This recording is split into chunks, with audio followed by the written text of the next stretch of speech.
नमस्कार दोस्तों, सनातन विचार में आप सभी का स्वागत है। आज हम बात करेंगे आयुर्वेद के बारे में, लेकिन उससे पहले अगर आपने चैनल को सब्सक्राइब नहीं किया है तो जल्दी से कर दीजिए और बेल आइकन को भी प्रेस कर दीजिए। आयुर्वेद भारतवर्ष में व्यापक रूप से प्रचलित एक पारंपरिक भारतीय चिकित्सा प्रणाली है। युगों से भारतवर्ष में हालांकि इसे कई वैकल्पिक चिकित्सा प्रणालियों में से एक माना जाता है, लेकिन इसका दायरा पारंपरिक चिकित्सा विज्ञान या अन्य वैकल्पिक चिकित्सा प्रणालियों के दायरे के समान नहीं है। यह जानना महत्वपूर्ण है कि आयुर्वेद को पारंपरिक चिकित्सा विज्ञान से नहीं जोड़ा जा सकता, क्योंकि आधुनिक चिकित्सा विज्ञान केवल एक भौतिक शरीर या मन को प्रभावित करने वाले रोगों के निदान और प्रबंधन से संबंधित है, जबकि आयुर्वेद एक ऐसे व्यक्ति के स्वास्थ्य पर ध्यान केंद्रित करता है जो केवल एक व्यक्ति नहीं है, भौतिक शरीर या मन, लेकिन शरीर, मन और जीवन ऊर्जा का मिलन। आयुर्वेद में स्वास्थ्य के किसी भी आयाम पर विचार करते हुए शरीर, मन, इंद्रियों और जीवन ऊर्जा के इस मिलन को आध्यात्मिक महत्व दिया गया है। इस प्रकार आयुर्वेद शब्द अंतर्दृष्टि।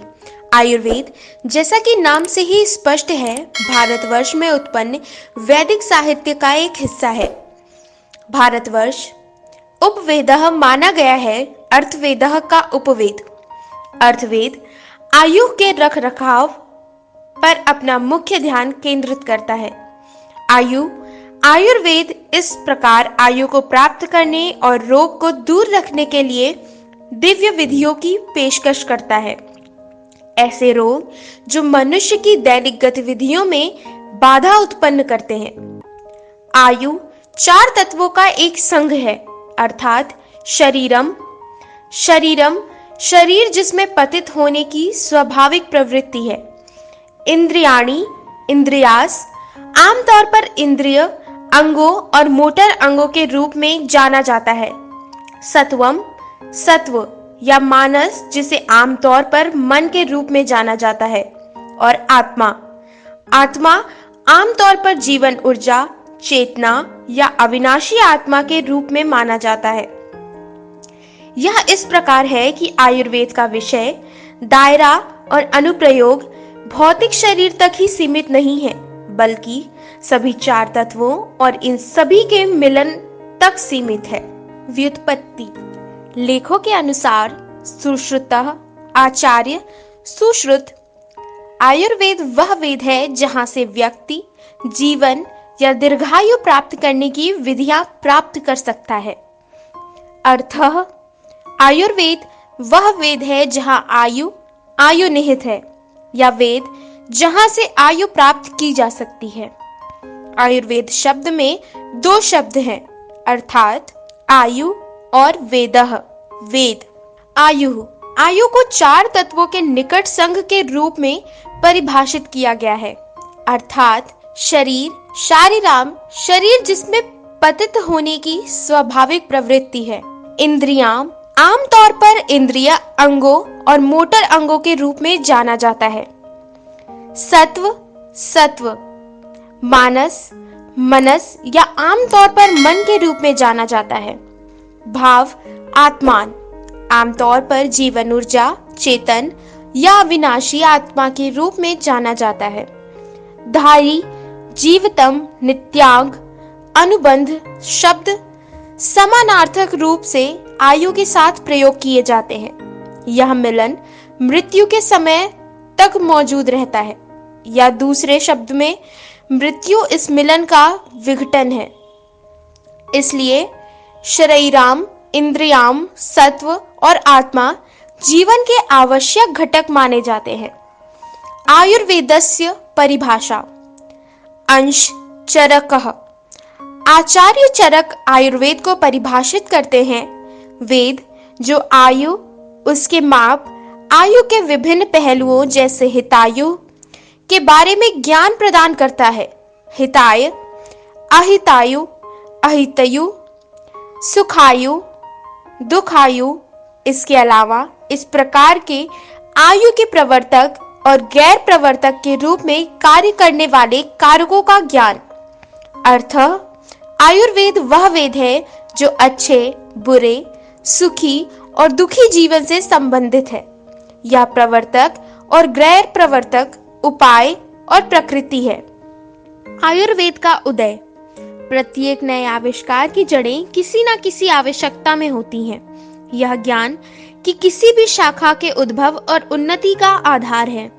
इसी तरह कुछ हजार साल पहले भी आयुर्वेद की उत्पत्ति हुई थी, क्योंकि उस समय इस तरह के ज्ञान की अत्यधिक आवश्यकता महसूस की जा रही थी।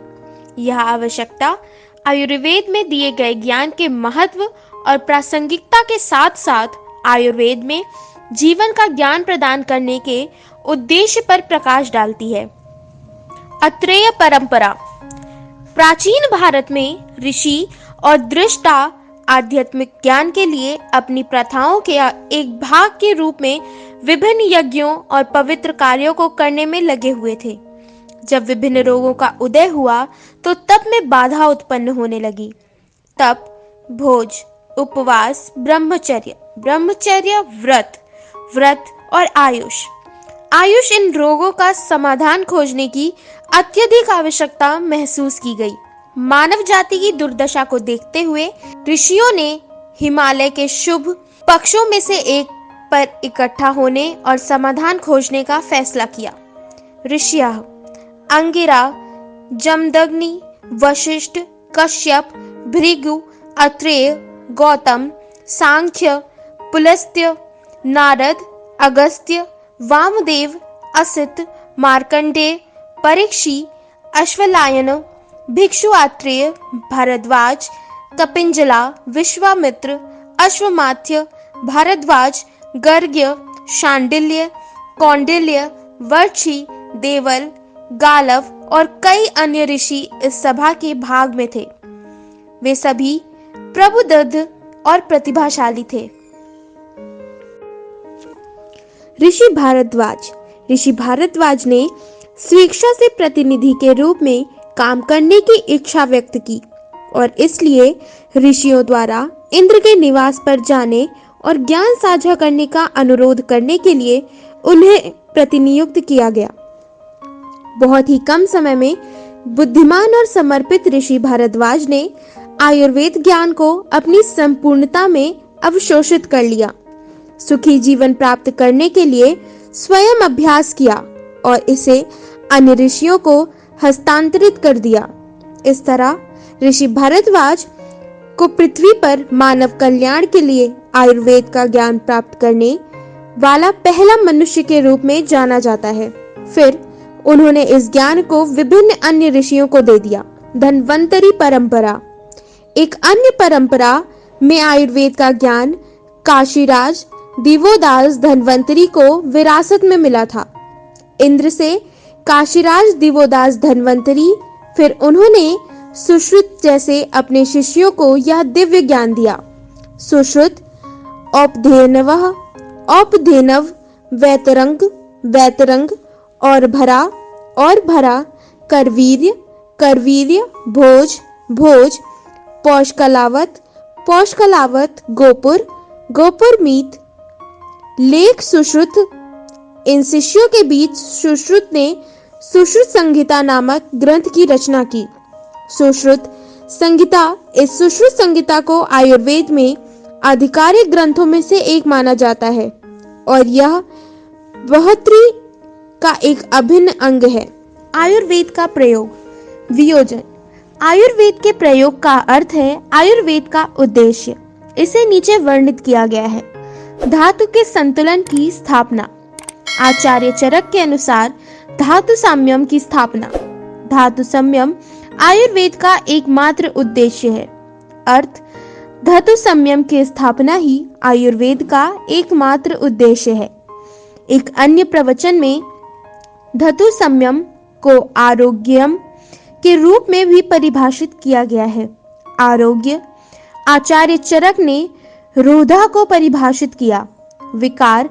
धातु वैश्यम के रूप में धातु समय को प्राकृतिक कहा जाता है। प्रकृति या मानव प्रणाली के संतुलन की स्थिति। विकार को दुख के रूप में माना जाता है। दुखा और फलस्वरूप विपरीत सुख सुखा विकार की अनुपस्थिति की स्थिति के रूप में माना जाता है। अंततः धातु संयम को आरोग्यम और सुखम कहा जाता है। यह स्पष्ट करता है कि आयुर्वेद का उद्देश्य आरोग्य या धातु सम्य की स्थापना करना है, जो अंततः सुख की प्राप्ति में मदद करता है। उपचारात्मक और निवारक दवा।